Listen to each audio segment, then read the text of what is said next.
Bali, tuturuan ko kayo kung paano magkabit ng tailgate damper. Ito yung para maging malambot yung pagsara ng pintuan yan sa likod, sa pickup nyo. Yan, nakita ko lang to dumaan sa wall ko. Pagtingin ko, putang ina, mura na ito ha. Kaya binili ko kagad, men.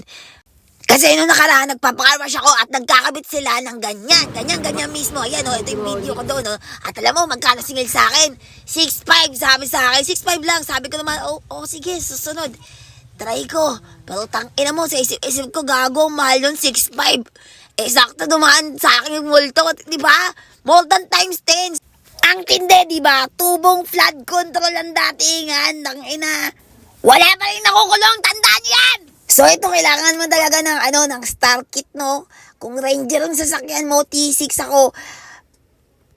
Kailangan mo ng T45 at saka T40. Basta isang set na lang bilhin mo, tangina. Basta magagamit mo rin naman yun eventually. Tapos syempre gagrasahan mo, tsaka alam mo ng ratchet, men. Bali, tamad ako mag-ganon, bang mano-mano, kaya ginamitan ko ratchet. Bilis akong mainip eh. So hihilahin mo lang ng konti yan, tapos kakabit mo dun. Kita mo naman, di ba? Tapos may parang pin dyan, isasiksok mo na ganon. O, di ba? Napaka-educational ng post ko, tangina. So, i-shoot mo dyan, di ba? Kung isa kang visual learner, appear tayo dyan, men. Kasi hindi ako marunong mag-explain ng maayos. Pero, nakikita mo naman, tangina, di ba? So, ganyan, kakabit mo yung spring dyan. Tapos, gabi ko na ginawa to kasi mas okay sa gabi gumawa talaga eh. Walang istorbo, walang maingay. Pero iingatan nyo yung mga parts kasi yung mga parts nahulog siya sa sahig. Medyo mahirap hanapin, no?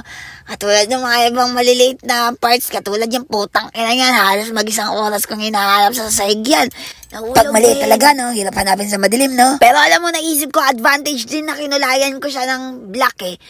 Wala lang, umaarte lang ako kasi ayoko nang makalawangan siya. Kaya pininturahan ko rin muna bago ko siya ikabit dito. Siyempre may pintura ko, anong gagawin ko doon? Kasi tambak ko, gagamitin natin, boy. Tas ito na yan, panoorin mo maigi, men. Nanahimik na ako. Hindi ko kaya manahimik. Charan! Pukin ang ina. 6'5 ba? Ulul, tangina nyo. Sobra kayo maningil, mga IQ. Kaya dapat marunong din kayo talaga magkabit ng kung ano-ano. Kundi, ganyan ang gagawin sa inyo ng mga taong tarantado maningil. Kagaguhan, 6'5. Tapos isa lang yung hydraulic. Wala lang, bye!